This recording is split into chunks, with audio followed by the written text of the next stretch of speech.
طرف سے آپ سب کی خدمت میں سلام پہنچے۔ پچھلے کئی پروگراموں سے ہم بابوں کے بارے میں بات کرتے رہے ہیں بطور خاص۔ یوں تو تقریباً زاویے کے سارے ہی پروگراموں میں اور سارے ہفتوں کے اندر کوئی نہ کوئی بابا آ کے کھڑا ہو جاتا تھا، لیکن پچھلے 3-4 پروگراموں میں بطور خاص اس کا ذکر رہا، کیونکہ مجھ سے بار بار پوچھتے ہیں اور سوال کرتے ہیں کہ یہ بابا ہوتا کیا ہے، اور اگر کچھ ہوتا ہے تو وہ ہمیں کیوں نہیں ملتا، آپ کو کیوں دکھائی دیتا ہے، یا آپ جیسے اور آدمیوں کو کیوں مل جاتا ہے، ہم بھی کیا بابا سے نہیں مل سکتے۔ میں نے جیسے عرض کیا تھا کہ سرخ بتی کے اوپر کئی دفعہ جب کاریں رکی ہوئی ہوتی ہیں تو کئی آدمی شیشہ اتار کر مجھ سے پوچھنے کے شاہ صاحب کوئی بابا ہے، میں کہتا ہوں جیسے کوئی سگریٹ مانگ رہا ہوں۔ میں نے کہا نہیں بابا اس وقت تو نہیں ہے، لیکن ہوتا ہے کہ نہیں ہمیں تو کوئی نہیں ملا، چلے جاتے ہیں۔ تو جب تک اس کی آرزو تمنا نہ پیدا ہو اس وقت تک بابا تو نہیں ملا کرتا، آرزو کے ساتھ اس کا تعلق ہے۔ میں اور آپ یا اور آدمی وہ پانی کے گلاس کے بارے میں بات کرنا چاہتے ہیں کہ پانی کیا ہوتا ہے، گلاس کیا ہوتا ہے، بابا کیا ہوتا ہے، لیکن ایک شدید پیاسا آدمی یہ سارے سوال نہیں کرے گا۔ اس کو یہ آرزو ہوگی کہ مجھے کہیں سے ٹھنڈا صاف شفاف پانی ملے اور میں پی لوں۔ تو یہ آرزو یا دل کے اندر پیدا ہو جائے کہ مجھے کسی چیز کی تلاش ہے اور میں چاہتا ہوں تو پھر ملتا ہے۔ لیکن میں آپ کی آسانی کے لیے عرض کرتا ہوں، اور جیسا کہ مجھ سے ابھی یہ بچی پوچھ رہی تھی کہ اتنی ساری باتیں کیسے اکٹھی ہو جاتی ہیں، تو اسی زمن میں مجھے یاد آیا کہ آپ کی آسانی کے لیے عرض کروں کہ بابا وہ ہوتا ہے جو لینے کے بجائے دینے کے مقام پر۔ بہت سی زبانوں میں باپ کے لیے بابا کا لفظ استعمال ہوتا ہے، تھوڑی سی شکل اس کی بدل جاتی ہے، کہیں اسے بابو کہتے ہیں اٹیلین میں، کہیں اسے باپو کہتے ہیں انڈونیشین میں، کہیں اسے باپو کہتے ہیں انڈیا میں، لیکن یہ ہے کہ اس کا روپ جو ہے لفظ بابا کا وہ یہی رہتا ہے۔ اور باپ کی یہ سب سے بنیادی خصوصیت یہ ہوتی ہے کہ وہ گھر کے اندر، اپنے گھروندے کے اندر، اپنے خاندان کے اندر دینے والا ہوتا ہے، لینے والا نہیں ہوتا۔ جو شخص بھی کسی گروہ انسانی کے درمیان دینے کے مقام پر ہو وہ بابا ہوتا ہے، اور یہ ایک موٹی سی اس کی نشانی ہے۔ جب بھی آپ کسی ایسے آدمی کو دیکھیں تو پھر آپ سمجھیں کہ یہ بابا ہے اور یہ داتا ہے، عطا کرنے والا آدمی۔ ہاں، اور جو لینے والا ہو، سمیٹنے والا ہو، وہ بالکل اس کے الٹ ہوتا ہے، اور وہ عیاری کی بہت ساری منازل طے کر کے ایک گانٹ کی صورت میں نون انسان بن کے زندگی بسر کر رہا ہوتا ہے۔ تو میں یہ عرض کر رہا تھا کہ میری زندگی میں جو سب سے پہلا بابا آیا وہ دیر کی بات ہے، میں اس وقت سیکنڈ ایئر کا طالب علم تھا، اور جس قصبے میں میں رہتا، میں پڑھتا تو یہاں تھا لیکن میرا ایک قصبے کے ساتھ تعلق تھا جہاں مجھے چھٹیوں میں لوٹ کے جانا پڑتا تھا، رہنا پڑتا تھا، وہیں سے میں نے میٹرک کیا تھا۔ تو وہاں کے لوگ، دیہاتی لوگ، کسان لوگ، وہ ایک بابے کے عشق میں مبتلا تھے،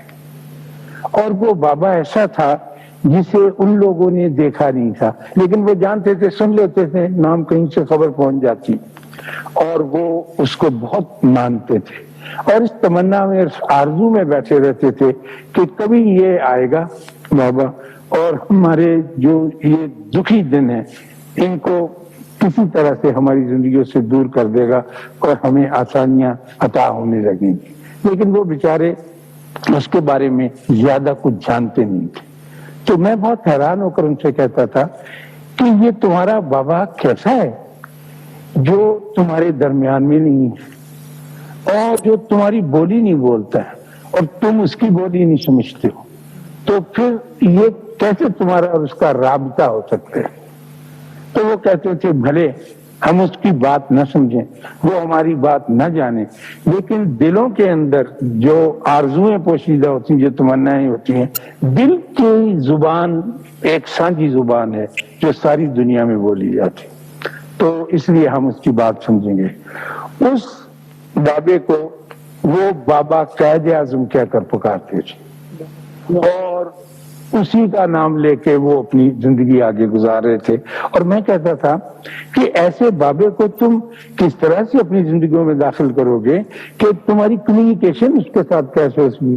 تو وہ کہتے تھے پاجی اگر ہماری کمیونیکیشن پیر دستگیر کے ساتھ ہوتی ہے جس کی بولی ہم نہیں جانتے، جس 11ویں والے کی ہر 11 تاریخ کو ہم نیاز دیتے ہیں اور ہم جانتے ہیں کہ وہ ہماری بات سمجھتا ہے اور وہ جانتا ہے کہ ہماری بات ان تک کیسے پہنچتی ہے، تو یہ جو اس پیر دستگیر کا ایک ادنا غلام ہے اور ایک اس کا ماننے والا ہے، بھلے اس کی بولی ہم سے مختلف ہو، یہ ہماری بات جانے گا اور سمجھے گا. بالکل اسی طرح سے جیسے ہمارے بڑوں کی زبان، ہمارے بابوں کی زبان چاہے مختلف ہے لیکن ہم اسے اچھی طرح سے واقف ہیں اور ہمارے درمیان رابطے کا ایک سلسلہ قائم ہے. تو میں بہت حیران ہوتا تھا کہ ان کا یہ ایمان اس پر کیسے پختہ ہے. ہم اس وقت تھوڑے سے متزلزل تھے، پڑھے لکھے نوجوان لڑکے تھے، کچھ دبدہ کا شکار تھے، کبھی آگے بڑھتے تھے کبھی پیچھے ہٹتے تھے. پھر ایک ایسا وقت آیا کہ انہی لوگوں نے لاہور کے اندر پنجاب یونیورسٹی کے یہ اسپورٹس گراؤنڈ جہاں اب ایک ہوائی جہاز کا ہے، اپنے باب قائد اعظم کو اپنی آنکھوں سے دیکھا اور کوئی 1 لاکھ کا مجموعہ بالکل پن ڈراپ سے نیچے کہتے ہیں بے حس و حرکت خاموش بیٹھا ہوا اور وہ اپنی زبان میں بات کر رہے ہیں. جتنا بھی اس کا 1 گھنٹے کا یا 1.5 گھنٹے کا لیکچر ہوا اس میں، اور یہ لوگ سارے کے سارے جو اس زبان سے واقف نہیں تھے ایک ایک بات اپنے اندر سمو کے اپنے رگو پے میں اتار کر وہاں سے اٹھے، باوجود اس کے دکھی تھے اور بہت مشکل وقت ان پر آیا ہوا تھا. بات یہ تھی کہ وہ ان معنوں میں بابا تھا کہ وہ عطا کرنے والا آدمی تھا، دینے والا آدمی تھا، لینے والی آنکھ نہیں. اس نے بڑی چومکھی لڑائی لڑ کر برہمن کے خلاف اور انگریز کے خلاف اپنے ماننے والوں کو ایک ملک لے کر دے، اور جب ملک لے کر دے چکا تو پھر اس نے اپنا آپ، اپنا سرمایہ، اپنا ورثہ ان سے چھپا کر نہیں رکھا. اور جب وہ یہاں سے جانے لگا تو اس نے اپنی ساری جائیداد، سب کچھ اپنی قوم کو دے دیا. سب سے بڑا حصہ اس نے پشاور کے اسلامیہ کالج کو دیا، حالانکہ زیادہ وہاں گئے نہیں تھے لیکن ان کو پسند تھا کچھ میرا. پھر ایک حصہ علی گڑھ یونیورسٹی کو دیا، پھر سندھ مدرسہ کو دیا جہاں وہ تعلیم حاصل کرتے رہے تھے. اور وہ ہاتھ جھاڑ کے، اور فاطمہ جو بہت ان کی چہیتی بہن تھی اور جس کے لیے انہیں بہت کچھ چھوڑ کے جانا چاہیے تھا، انہوں نے اتنی پرواہ نہیں کی اس کی. اور وہ سب کچھ جو ان کی گاڑے پسینے کی اپنی کمائی تھی، جو انہوں نے وکالت کر کے کمائی تھی، یہاں سے کچھ نہیں دیا تھا آپ کے سامنے، وہ ساری کی ساری اس کو دے کر یہاں سے رخصت ہو گئے. اور اسی لیے آپ کے دلوں میں، اور ہم جو آپ سے تھوڑے سے بڑے ہیں عمر میں، ہمارے دلوں میں ان کی قدر باقی ہے. آپ کبھی کبھی دیکھیں گے یہ ہمارے بابوں کے ساتھ اکثر ہوتا ہے خاتون حضرات کہ ان کے مخالف ضرور پیدا ہو جاتے ہیں، اس لیے کہ وہ دینے کے مقام پر ہوتے ہیں اور عام آدمی لینے کے مقام پر ہوتا ہے.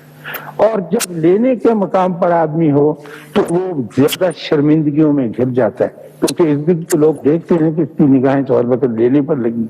تو وہ ان لوگوں کا دشمن ہو جاتا ہے جو دینے کے مقام پر ہوتے ہیں، جو داد و دہش کرتے ہیں، اس لیے ان کو گھبراہٹ. ہمارے بابے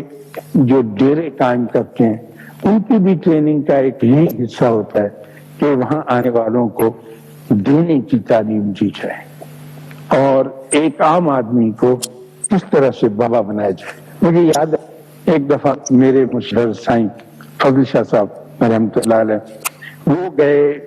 یہاں گجرانوالا، میں بھی ان کے ساتھ تھا، میں اپنی گاڑی چلا کے ان کو وہاں لے کے گئے تھے. تو ہم جب وہاں گجرانوالا میں پورا دن گزار کر